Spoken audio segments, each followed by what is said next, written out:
Hi guys, welcome back to my channel. In this video, I will be talking about The Moonstone by Wilkie Collins. So this is my second Wilkie Collins novel. I also have a video about The Woman in White, which I'll link in the description. And The Woman in White really hooked me. I was very into the mystery. It was a hard book to put down. Now, The Moonstone was not quite as an obsessive read for me.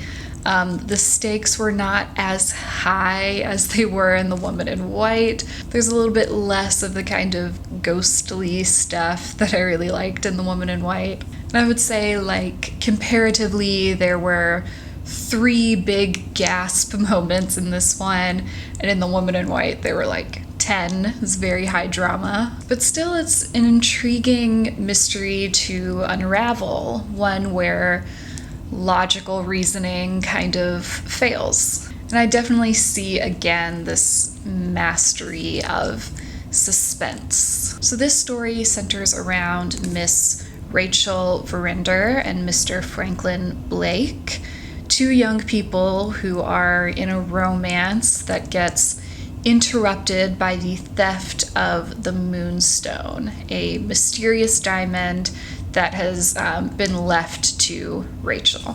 And the story follows kind of the mystery unraveling over the next year and the suspicion that's cast upon everyone who was in that house that night. And there are more complications beyond just those in the house who would steal it for its monetary value, because the Moonstone is not just any diamond, but one with religious significance to the Hindu people in India that was pillaged and brought to England, maybe bringing with it a curse to all who own it, certainly bringing with it 3 Indian men acting as its guardians who will do anything to restore the diamond.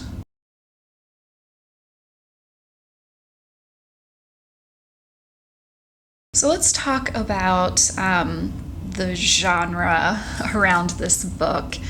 It's definitely another sensation novel like The Woman in White, which was sort of a subgenre in the 1860s that brought kind of the drama and intrigue of foreign tales out of the castles and into the regular life of the English home. And we also see these novels feature a kind of twist on a tabloid story of the time. The Woman in White, it was women who were sane being committed because their husbands wanted to get rid of them. This one, it's kind of just the idea in general of a cursed jewel.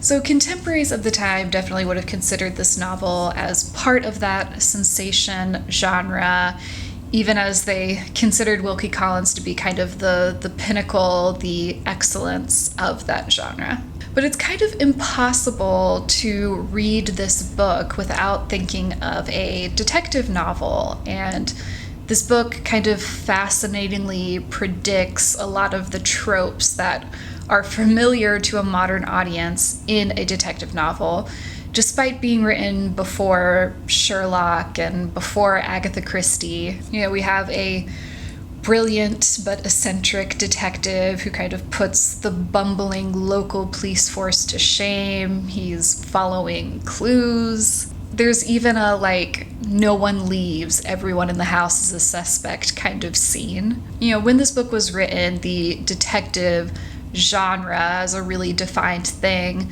didn't really exist yet, but you see a lot of writers and thinkers after the fact, including the Moonstone, in those groups of stories. Also important to note when we're considering genre and context, this book, like The Woman in White, was published serially by Collins's friend Charles Dickens. So its first audience was getting the book in pieces and sitting in anticipation for the next chapter every week. And it was very popular in its time. People were lining up, waiting for the next bit of the story. There were people placing bets on where the diamond was going to turn up. It was definitely the kind of thing that a lot of people in Victorian England were keeping up with.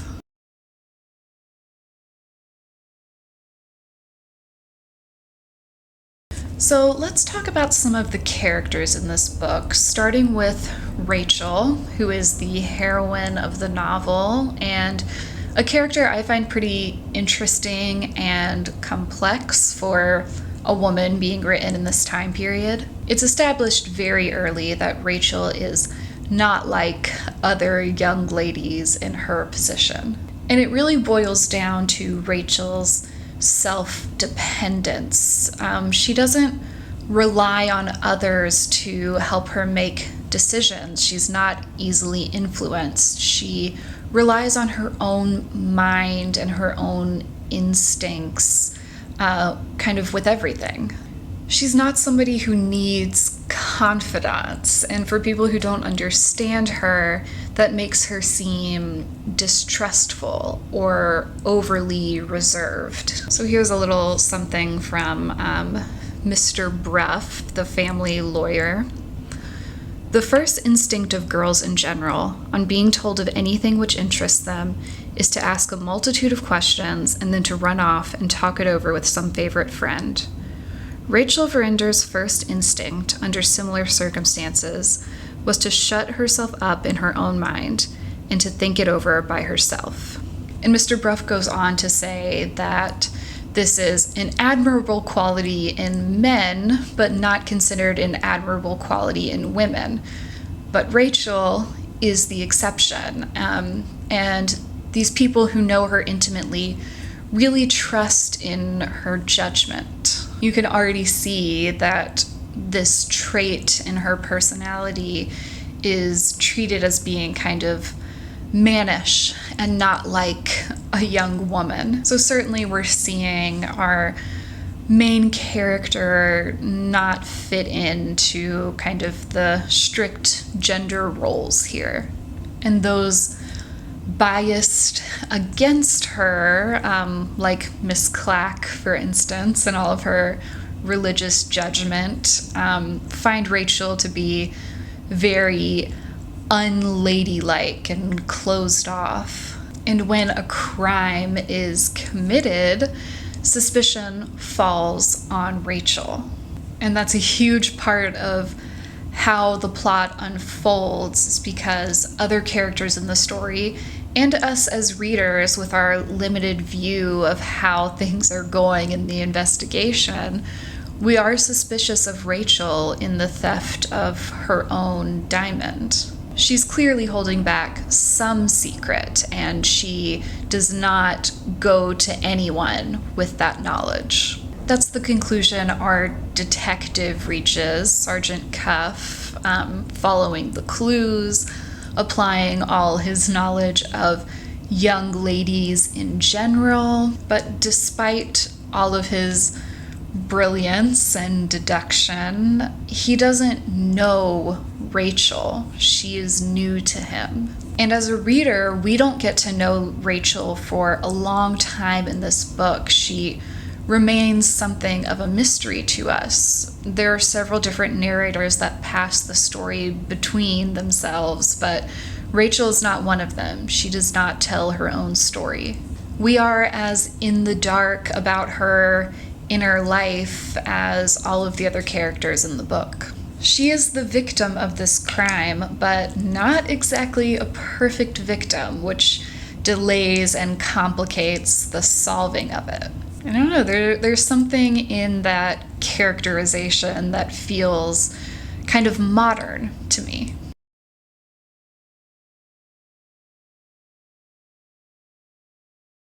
So I also want to talk about this other character, Rosanna Spearman, who is employed in the house. She's in the book pretty briefly. She's only in the first section, but I thought she made a really big impact, and kind of the emotions that she brings out and kind of the completeness of her character and her really tragic loneliness. Rosanna, in kind of a past life, was a thief. She is now reformed and has been given a place of employment in the Verinder household. She's left that life behind, but it still haunts her in a lot of ways. She doesn't feel good, she doesn't feel honest, and she feels shame being around good and honest people. So it's not easy for her to make friends. She doesn't have a lot of connections in the house. She's very isolated.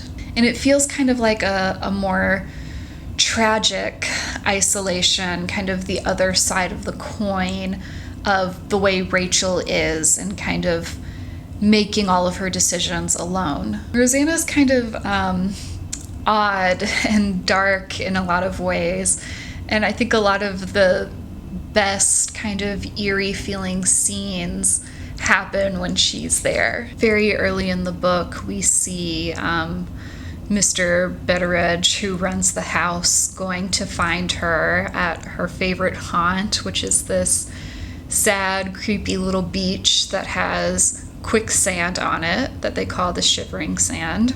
And he has this little conversation with Rosanna. "What makes you like to be here?" I asked. "What is it that brings you everlastingly to this miserable place?" "Something draws me to it," says the girl, making images with her finger in the sand. "I try to keep away from it, and I can't. Sometimes," says she in a low voice, as if she was frightened at her own fancy, "sometimes, Mr. Betteridge, I think that my grave is waiting for me here," which is quite a thing for a young woman to say, and in this setting that's been established of this kind of moody beach and this terrifying quicksand. It's a really good scene really early, but it's like a very sad kind of eeriness, and I think associating Rosanna with the Shivering Sand throughout the story, we really see this lonely place representing her in her isolation. I think as a reader, Rosanna is really emotionally effective. We pity her, we feel for her, we want to see her be protected. We see this in Mr. Betteridge's account, who's getting scolded a bit by Sergeant Cuff. "I dare say I had deserved his reproof, but I was not going to help him to set traps for Rosanna Spearman for all that. Thief or no thief, legal or not legal, I don't care. I pitied her." That's like very moving to see, and it's kind of the attitude of the whole family and all of these people in this inner circle, that they don't even care if Rosanna actually did the crime. They're certainly not going to help this detective to catch her. You kind of can't help but feel how noble that is. Okay, so at this point in the video, I'm probably going to talk about some things that you would consider a spoiler for this. So if you don't want this super old book to be spoiled, don't watch any further. You might mess up a twist for yourself.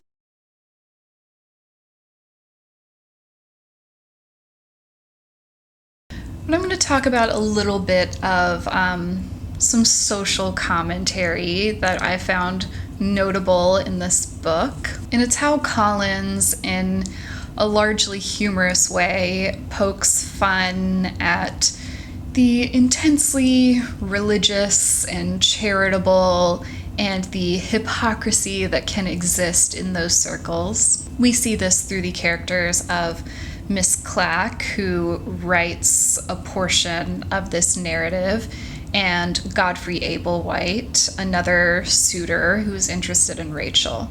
So Miss Clack's section of this book is legitimately very funny. Apparently it was quite popular with the contemporary audience as well. It's just really funny to read a character who's so not self-aware about how her philosophy and her actions are at odds. Miss Clack is very much an object of ridicule with her rigid ideas of Christian womanhood and her pettiness and her insistence on trying to convert people when it is very obviously unwanted. And it's very obvious to the reader that a lot of this effort has little to do with Christian feeling and more to do with satisfying her vanity. There's one passage here that sums up Miss Clack and Collins's overall point pretty well. The true Christian never yields. Neither public nor private influences produce the slightest effect on us when we have once got our mission. Taxation may be the consequence of a mission. Riots may be the consequence of a mission. Wars may be the consequence of a mission. We go on with our work, irrespective of every human consideration which moves the world outside us. We are above reason. We are beyond ridicule. We see with nobody's eyes. We hear with nobody's ears. We feel with nobody's hearts but our own. Glorious, glorious privilege. And how is it earned? Ah, my friends, you may spare yourselves the useless inquiry. We are the only people who can earn it, for we are the only people who are always right. And we certainly see Miss Clack follow that mantra to the point of insensitivity. And for her, it's a lot more talk than doing much measurable good for the world and the people in her life. And she has a very clearly hypocritical infatuation with Godfrey Ablewhite, who she would clearly give up all of these good principles for. And we definitely see her disapproving of Rachel much more out of her jealousy than anything else, in a really funny section of this book. Now, Godfrey Ablewhite is a character who's created a nice little social shield for himself by being very involved in all of these varying degrees of useless women's charities, and gained himself a gaggle of female admirers to fan his ego. You know, he has the external appearance of goodness, but we discover later in the book, this is kind of the first big spoiler, that Godfrey is keeping a mistress in a house in the country and embezzling another man's money and desperately trying to marry someone with purely mercenary motivations. So I think we see with these characters, in comparison to our more central characters that we end up siding with, the difference between actually being good and having the appearance of being good. Because you remember, Rachel's appearance to the outside is kind of suspicious, but she is good in her heart.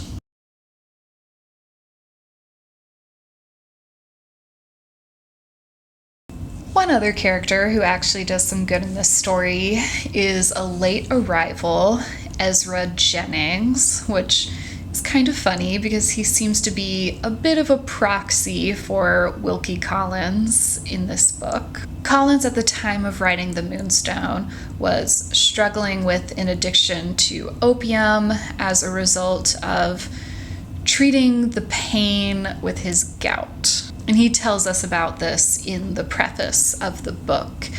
Ezra Jennings is also someone suffering from chronic pain who is addicted to opium. And aside from that, he just has a very unfortunate and unhappy life.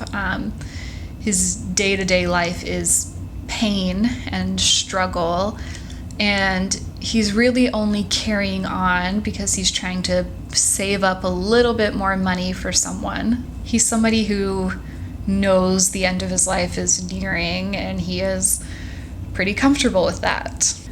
And we kind of see it as his last wish to reunite Rachel and Franklin and to see these two young people in love and together, like a last day of sunshine before he leaves the world. He says in his section of the narrative, "My own happiness has been trampled underfoot. My own love has been torn from me. Shall I live to see a happiness of others, which is of my making, a love renewed, which is of my bringing back?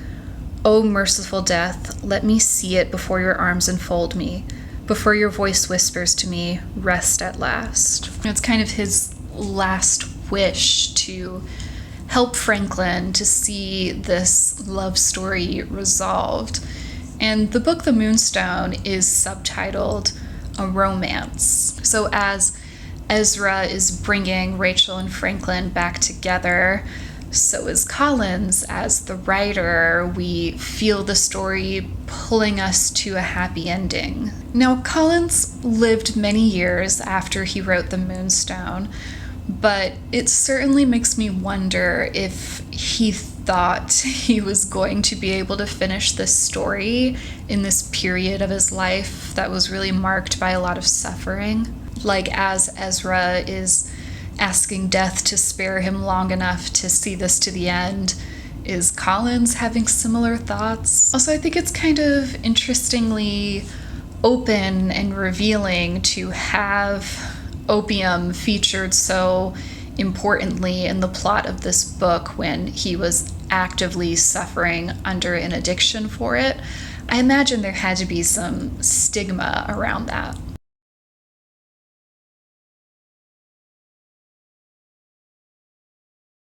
Okay, let's also talk about the role of magic and the supernatural, the things that can't be explained in the Moonstone. So there is some kind of supernatural speculation happening at the edges of this book. I mean, there's this idea that the Moonstone itself is cursed. We see those 3 Indian men apparently relying on clairvoyance and magic in some way to guide them in reclaiming the stone. And some even consider Ezra Jennings' sort of scientific experiment involving the opium to be a kind of magic. It feels very mystic to the characters who aren't in the know. And while most of our main characters dismiss all of this talk of the supernatural, we never see it 100% disproven. I mean, the Indian men are always in the right place at the right time, so we don't necessarily see their clairvoyant methods fail. And there is certainly some bad luck associated with the Moonstone getting stolen right away and kind of turning Rachel's life upside down. Things are left a little open, and I don't think that's exactly about magic being real, but I think it more boils down to the idea of intuition winning out over logic.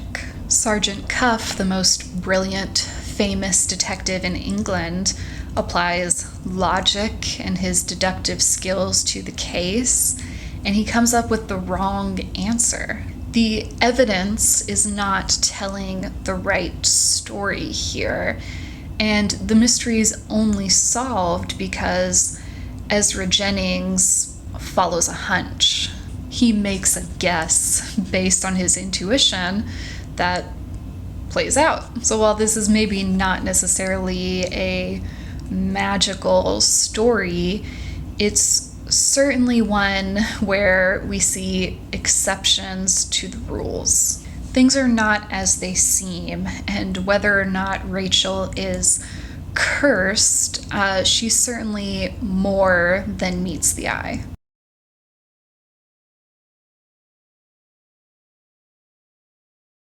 Well, let's also talk about the role of these 3 Indian men, the guardians of the Moonstone, and British colonialism on this story. Now, of course, a book from this time period, Collins' portrayal of these men cannot hold up entirely to modern scrutiny. He certainly portrays these men as like an exotic unknown. They are unnamed and portrayed as being kind of culturally very capable of killing. So that's not great. They're not as complete of characters as the British characters in this story. But I think when we consider the Moonstone in the historical context and in the context of what a lot of other writers were saying about Indian people in this time period, it does look a little different. You can find a lot of Collins's literary contemporaries talking about Indians being subhuman, worshiping the devil, some of them outright calling for a genocide. This was certainly a point in history where there was a lot of vitriol behind this kind of discourse. But we see these three men as educated, as deeply clever and intelligent, as being on this honor-bound mission where they've given up everything to take this Moonstone back and restore it to the place where it belongs. They gain a lot of respect from the other characters in this book. And Collins's portrayal is far more sympathetic than I think many other Englishmen would dare be, because he immediately shows us that the Moonstone is stolen property, that it was pillaged under violent, horrific circumstances. No one in England has a moral right to own this diamond, and while the characters seem to forget that sometimes, Collins doesn't. From the very opening scene, we're seeing that relative of Rachel's kill 3 men to take this diamond. I mean, he is a complete and total villain in this story. He only leaves the diamond to Rachel to bring trouble to her and her mother. He receives no redemption in this book. He is evil, and his actions in India are evil, and Collins doesn't hedge that at all. And I think we see where he stands with the ending of this book. You know, there's not just the happy ending of the love story with Rachel and Franklin together. There's a happy ending in India as well. The Moonstone is restored to its rightful place, and it's a really moving, beautifully written final scene. You know, I don't think you're gonna find any book from this time period that feels perfect on issues of colonialism, but I imagine this level of sympathy for the Indian people was somewhat controversial at the time. So it's certainly notable to think about as you're reading this book. Though another definitely entertaining, enjoyable read from Collins. I'm gonna have to find some more novels from him now, especially in kind of the last act of the book. I definitely felt myself rushing to the end. I really found this and The Woman in White to be really invigorating reads. They gave me a lot of energy going through these books and going into the books I read after. So if you're looking for that kind of shock to get your reading habits up, I think Wilkie Collins is a great choice. Okay, that is all I have for this video. Thanks for watching. Bye.